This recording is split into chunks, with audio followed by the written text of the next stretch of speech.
Then we got Katie. I'm gonna sing some songs for you guys. Take it away, Shawn. Good evening, everyone. Good evening. Well, I've actually been coming here for 3 weeks, so I'm a little upset you guys are going to be closed down, but since the move, apparently we'll have a liquor license at the place, which definitely helps comedy, I think, so I'm really excited for that. But, yeah, it's a fact I've been coming here. Now, when it comes to the word fact, I've noticed a lot of news sources today really like to harp on their fact-based reporting. Our agency has fact-based reporting. Not really too crazy about that. I'd prefer factual reporting because North Korea has fact-based reporting. Yes, today in North Korea, people went to work. Fact. They did so not at gunpoint. Fact-based. The other one that I see a lot is inspired by true events.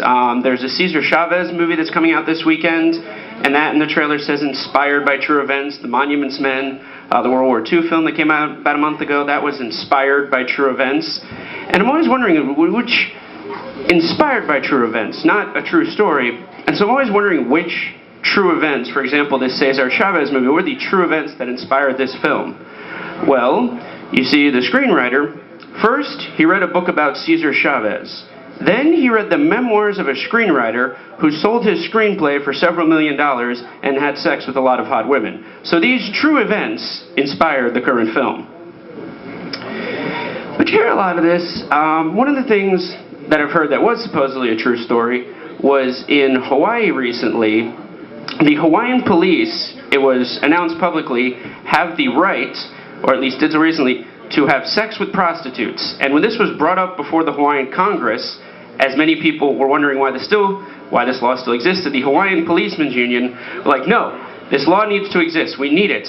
Why do you need it? Well, we need it for undercover operations. We need this for undercover operations we can't explain. And I'm trying to imagine how one of these undercover operations would go. You know, maybe somewhere really sketchy in Honolulu, a bunch of men go into a business office in Honolulu, they're presented with a gangster, you know, Big Papa, the big Honolulu. All right, I need all you men to get in here. Okay, Tony, right after you joined the organization, mysteriously, every building I own got raided, and you never seem to be here anytime the police show up. Now, I can't prove these are facts, they're only fact-based at the moment. But the way I can disprove this is if you will have sex with this prostitute over here. If you don't do that, we're going to know you're an informant.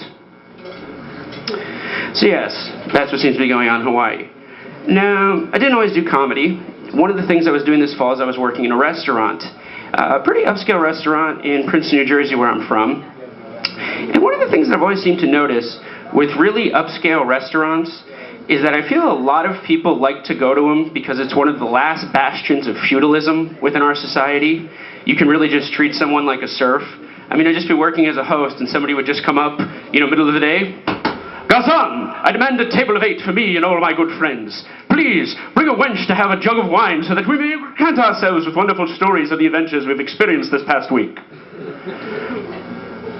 And would just keep going like that.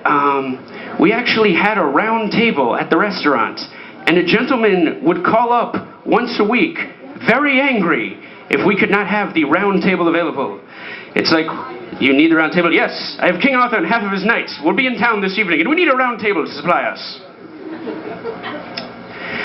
The other thing is that everybody in the back, it was sort of in another way like feudalism, kind of this Game of Thrones plotting among all the staff. Everybody's trying to get, you know, a couple more bucks an hour. If they're host, they want to be head host. If they're head host, they want to be a server. If they're server, they want to be a manager.